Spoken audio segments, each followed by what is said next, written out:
నాకైనా బుద్ధి ఉండొచ్చు కదా. సకల కళా సంపన్నులకు బిల్వమంగళమూర్తి నాకు ఆబాల్య మిత్రుడై ఉండా నేను ఎవరి వద్దో చదువుకోవలసిన పని ఏమి? ఇలా సమాధానం చెప్పవచ్చు. ఏ విధముగా నా పేరు దాని చిట్టాలు ఎక్కించుతూ లేదు మిత్రమా, నేను కొత్తగా లెక్కింపలేదు. నీ తెలివి, నీ పాండిత్యం, నీ చక్కదనం పూసగొచ్చినట్టు వేకరు పెట్టినది మిత్రం. అసలే వేశ్య, ఆ పైన పడచదివినప్పుడు ఆ పాటి విచారణ లేకుండా మెరక వీధిన మేక ఈయననేమో పల్లపు వీధిన పడ్డ చావనేమో భోగము దాని ఉంటూ పై సంగతి కానీ పై సంగతి మిత్రమా, నా విద్య మహిమ నా మొగం వల్లనే కనిపెట్టినదో మాట వల్లనే కనిపెట్టినదో చెప్పగలను కానీ క్షణములో ఒక శ్లోకము చదివి దీని భావం ఏమని అడిగినది. అంతేగా ఇక చెప్పవలసినది ఏమున్నది మిత్రమా? నా పాండిత్యము గురించి ఆ పాటు నా కాళ్ళు చేతులు చల్లబడి వెలవెలబోచు వరకున్నారు. నా వెంట వచ్చిన మిత్రుడు ఉన్నాడే, అతనికి బోధపడినది కాదు. అప్పుడు అది నన్ను చూసి పక్కున నవ్వగా నాకది పక్కలో బల్లె బల్లె కూర్చుకున్నది మిత్రమా. అయినా చేస్తున్నది లేక సిగ్గుపడి శరం ఉంచుకున్నాను.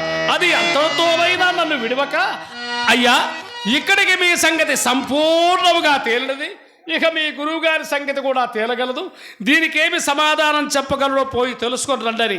ఆ శ్లోకమ కాగితం రాసి నాకు ఇచ్చింది ఏదా కాగితము మిత్రమా. దానికి మరింత మరగిన వాళ్ళని అరగంటలో దీని భావ ఆమూలగ్రముగా చెప్పేది చూడమని చెప్పి శపథం చేసి ఉంచారు మిత్రమా. మిత్రమా స్మరింపలేదయ్యా. వృక్షాగ్రవాసి నచ పక్షిరాజ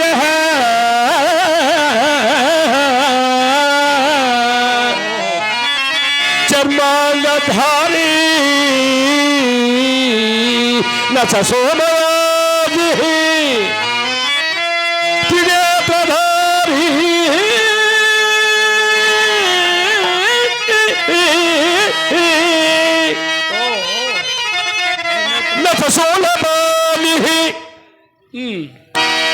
జలం ధరిత్రి మిత్రమా, జలం ధరిత్రి నఘటో నవేగ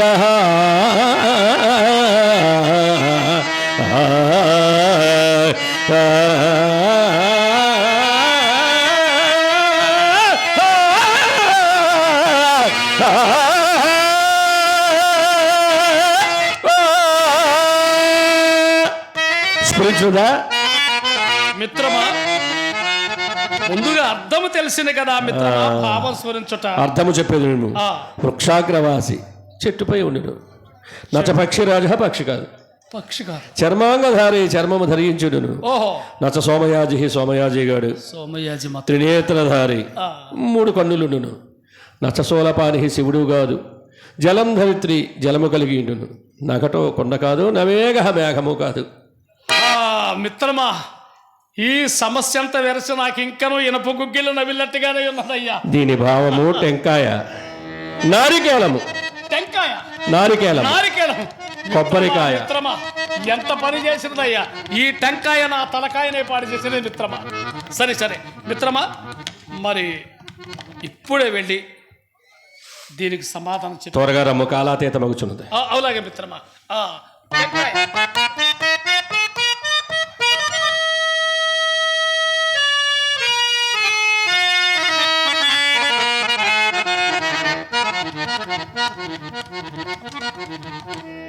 ఆహా, సాయం సమయం ఎంత సమ్మోదకరముగానున్నది.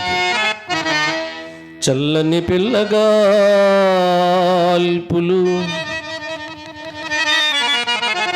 చక్కగా విచ్చిన పూలు,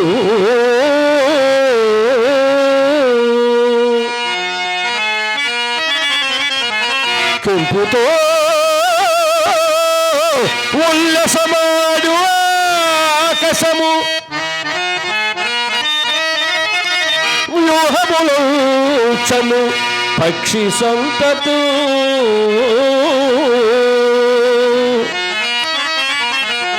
మెల్లగా నిల్తదారు చిరుమేఘములు,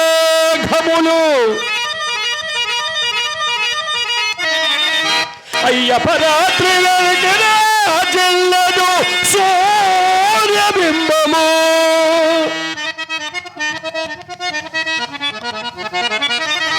దర్శింపక శక్యమే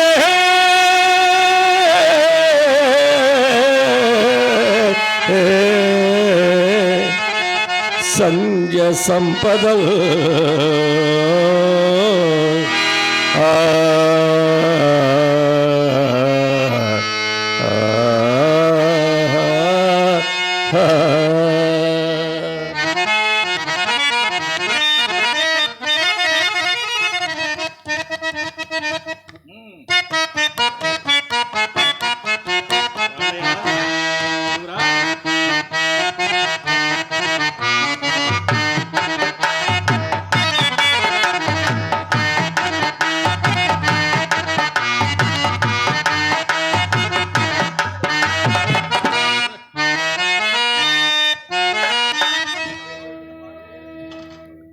కేశవ భవానీ సంకటొచ్చునుచో తోటలో విలాస భవనము కూడా ఉందని చెప్పి పంపించు.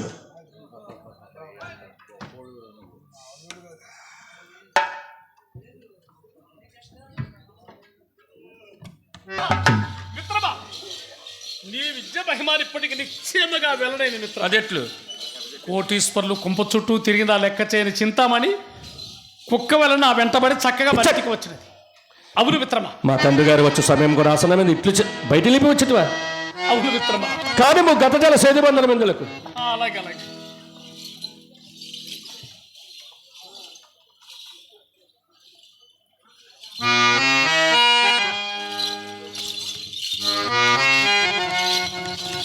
మిత్రమా,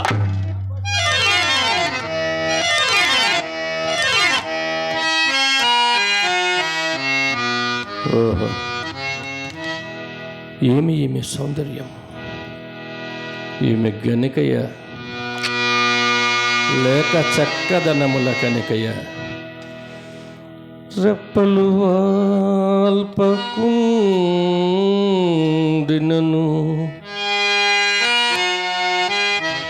ధరిత్రిని పాదములంటకుండినను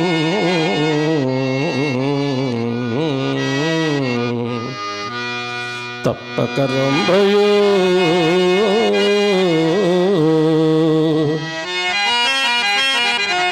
మరి ఘృతాచియో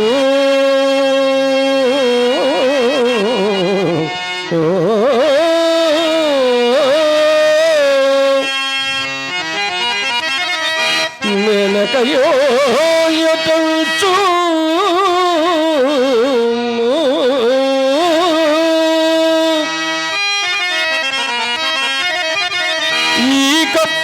గంధి పట్ల భ్రమకల్గకపోవునే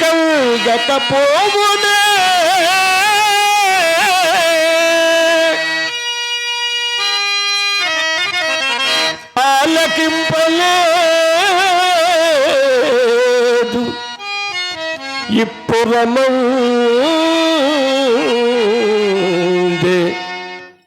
ఇట్టి జలజేక్షణయున్నదటంచు ఎన్నడు నే ఆలకింపలేదు,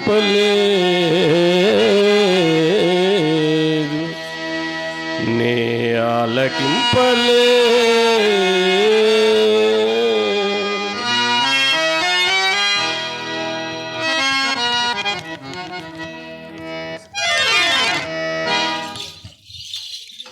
నమస్కారము. తమ అనుజ్ఞ నొందకే తమ సన్నిధికి వచ్చిన నా సాహసమును మన్నింతురుగాక. దానికేమి, మీరు విద్వాంసులుగా కూర్చోండి. క్షమించండి, నేను ఇప్పుడు కూర్చుంటకు రాలేదు. నాకు కొన్ని సందేహములుండి మీ వలన తీర్చుకునవలనని వచ్చితిని. అట్లయినా వారిని అవశ్యముగా వినిపింపుడు. చిత్తము అన్నిటికంటే చిత్రమైనది ఏది? ఈశ్వర విలాసం. అత్యంత సుందరమైనది ప్రకృతి. అత్యంత భయంకరమైనది సంసారం. మనలను ఏది విడిచినో విడువనిది ఏది? ఆశ. ఎట్టి దారిద్ర్యమందును సుఖపెట్టగలిగినది తృప్తి. అన్నిటికంటేను బలమైనది ఏది? మానవుని యొక్క అవసరం. అన్నిటికంటేను సులభ సాధ్యమైనది ఏది? అన్యులకు సలహా చెప్పుట. మరి పాపములన్నింటినీ పరిహరింప చేయగలిగినది ఏది? పశ్చాత్తాపం. శభాష్ మహాభాగ, నీ అద్వితీయ పాండిత్యం మరలా ఎన్నాళ్ళకు వినగలదులో ఏమోనని ఉవ్వళ్ళు విరాను. ఆ భాగ్యం ఈనాటికి కలిగినది. చంద్రులకు నూరు పోగువలి నీ అద్వితీయ పాండిత్యమునకు ఈ అంగుళీకము స్వీకరించండి. పర్వాలేదు, తీసుకోండి తీసుకోండి, పర్వాలేదు.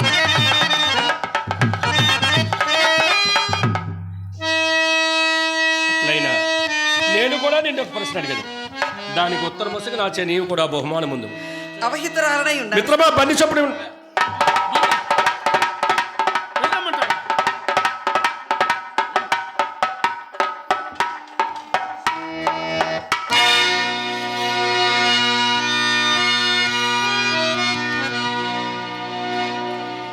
ఊహలు గుసగుసలాడి ఊహలు గుస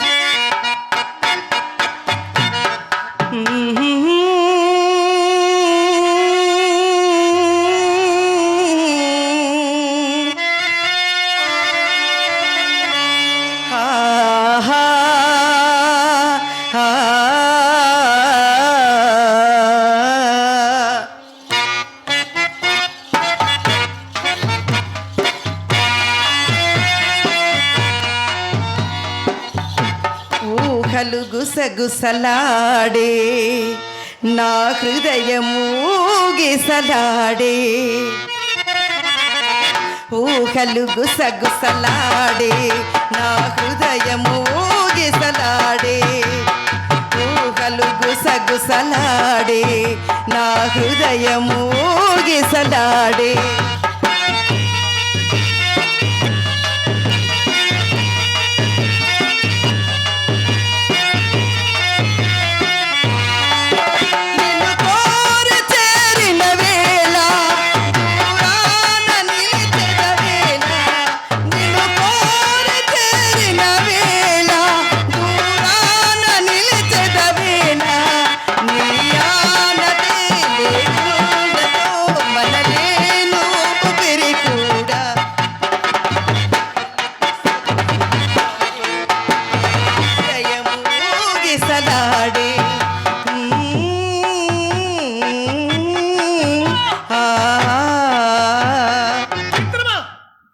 మన పని సత్రమే.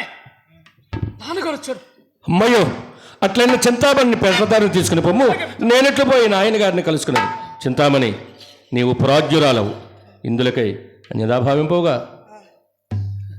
చాలా మహాభాగ్యం అండి, చాలా గొప్పతనం అండి.